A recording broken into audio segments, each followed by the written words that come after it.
Bonjour à tous, dans cette vidéo nous allons voir comment est-ce que l'on peut convertir donc un nombre complexe sous forme sinusoïdale. Donc c'est la troisième partie du programme sur les conversions sinusoïdales complexes. Donc nous avons un nombre complexe donc qui vaut 3,1 plus 2,6 j ou i, et l'objectif c'est de déterminer le signal sinusoïdal associé. Donc dans un premier temps nous allons faire un petit rappel, donc au niveau des nombres complexes. Donc au niveau ici d'un nombre complexe, donc dans un plan imaginaire réel. Donc si on place un nombre complexe qui a, donc ici un aléatoire, donc un nombre complexe qu'on va appeler U, qui a pour partie réelle petit a et partie imaginaire, donc ici petit b. Donc le nombre complexe U, on va pouvoir l'écrire donc sous la forme donc A plus J fois B. Et donc l'objectif c'est d'essayer de trouver le signal sinusoïdal associé à ce nombre complexe. Donc pour ce faire, il va falloir être capable de calculer ici la valeur efficace du signal sinusoïdal qui correspond donc au module du nombre complexe, donc la longueur ici du nombre complexe. Et il va falloir être capable de déterminer le déphasage phi ici, donc du signal sinusoïdal par rapport à l'origine. Et donc à partir de ce moment-là, nous pourrons écrire le signal U de t sous la forme donc valeur efficace fois racine de 2 sinus donc de oméga t plus phi. Donc la pulsation oméga, on ne peut pas la trouver par rapport à ce graphique là, mais tous les signaux dans le même montage ont la même fréquence et donc la même pulsation. Donc pour déterminer U, la valeur efficace U en fonction de petit a et petit b, nous allons utiliser les relations trigonométriques. Donc déjà dans un premier temps, ici dans ce triangle qui est rectangle, au niveau de l'intersection A avec l'axe des réels, vous allez avoir donc le carré de l'hypoténuse, donc on va utiliser le théorème de Pythagore, donc le carré de l'hypoténuse, c'est-à-dire U au carré, qui est égal au côté adjacent au carré, c'est-à-dire petit a, donc la longueur du côté adjacent au carré, plus la longueur du côté opposé à l'angle au carré, donc plus petit b au carré. Donc à partir de ceci, nous allons pouvoir en déduire la valeur efficace grand U qui sera égale à donc racine carrée de petit a au carré plus petit b au carré. De la même façon, nous allons pouvoir utiliser la tangente phi pour pouvoir exprimer l'angle phi en fonction du côté adjacent et du côté opposé. Donc de la même façon, nous allons pouvoir écrire tangente phi, c'est une relation trigonométrique qui sera égale à la longueur du côté opposé, donc ici petit b, divisé par la longueur du côté adjacent, petit a. Donc nous allons avoir phi qui sera égal à donc la fonction inverse de la tangente, donc tangente moins 1, ou arctangente, de b sur a.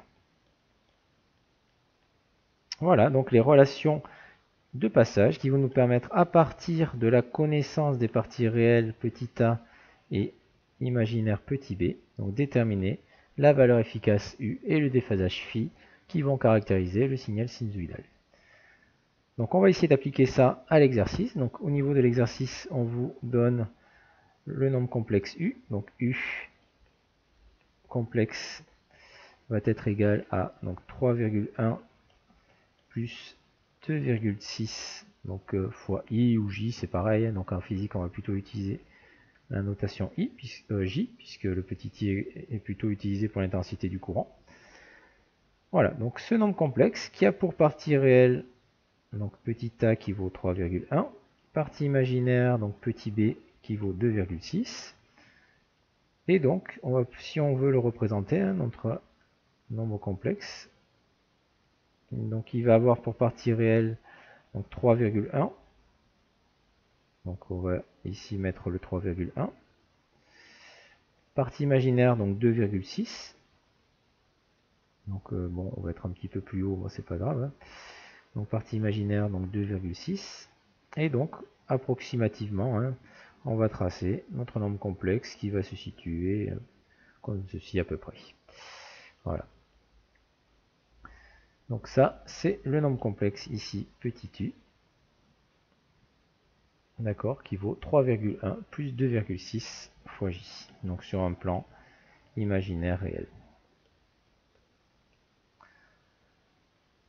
Donc pour pouvoir déterminer donc le signal sous forme sinusoïdale,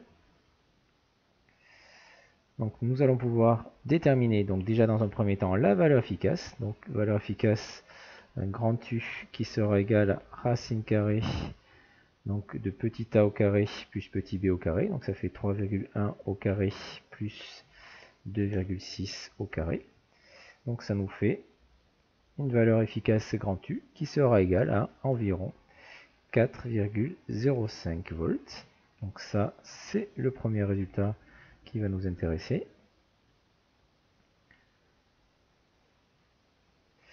Et donc, en utilisant cette fois la deuxième relation de passage, nous allons pouvoir déterminer phi, donc qui est égal à tangente moins 1 donc de B sur A. Donc B c'est 2,6 et A c'est 3,1.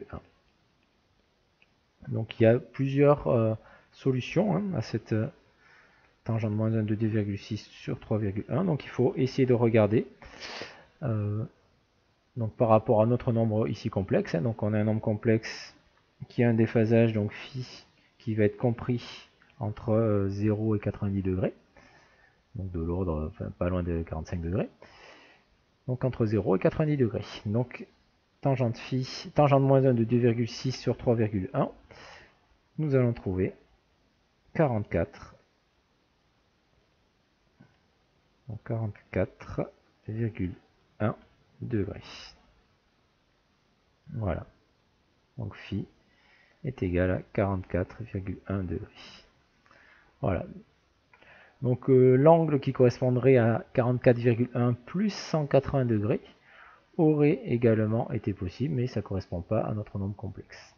Voilà, donc il faudra faire attention lorsque vous aurez une partie réelle négative et une partie imaginaire négative. D'accord? Donc votre calculatrice va vous donner un angle phi qui sera compris entre 0 et 90 degrés, mais au final, si on regarde bien, l'angle phi sera égal à votre angle plus 180 degrés. Donc on est à plus ou moins 180 degrés près. Voilà, donc au niveau ici du signal associé, donc là U de t, donc on va pouvoir l'écrire, donc valeur maximale ici puisqu'on est devant le sinus. Donc la valeur maximale, ça va être 4,05 fois racine de 2. Et ici, on est sous la forme sinus oméga t plus phi. Donc on va essayer de l'écrire pour essayer de comprendre tout ça. Donc nous, on peut écrire U de t qui est égal à donc U racine de 2 sinus de oméga t plus phi. Donc si on regarde bien, ce qui est donc devant le sinus, c'est U fois racine de 2, donc c'est la valeur maximale, donc dans ce qui est présenté au niveau de l'exercice. Donc ici, c'est tout ça, ça va être à la valeur maximale, donc ça va être 4,05 fois racine de 2. Donc si on fait le calcul, valeur maximale, ça va être 5,7 volts. Et ensuite, donc il ne faut pas se tromper non plus dans la deuxième partie. Ici, vous avez oméga t. Donc oméga t, ce sont des radians par seconde fois des secondes. Donc ça s'exprime en radians. Donc obligatoirement, puisque vous additionnez ici avec l'angle phi, donc dans l'écriture mathématique, l'angle phi sera obligatoirement exprimé en radians. Voilà, donc nous pour l'instant nous l'avons exprimé en degrés, donc on va essayer de l'exprimer en radians. Hein. Donc c'est pas très compliqué, hein. Vous savez que pi radian correspond donc à 180 degrés. Et donc nous on cherche notre angle en radians, donc c'est, on va l'appeler phi r, qui va correspondre à notre angle phi. D'accord, donc notre angle phi, on a dit qu'il valait 44,1 degrés. Voilà, donc à partir de ceci, si on fait en produit en croix, on va pouvoir déterminer notre angle phi en radians. Donc phi radian fois 180 sera égal à 44,1 fois pi. Donc finalement, on va avoir 44,1 fois pi divisé par 180. Et donc on aura notre angle en radian, donc phi r, qui sera égal, donc si on fait l'application numérique, à 0,77 radians.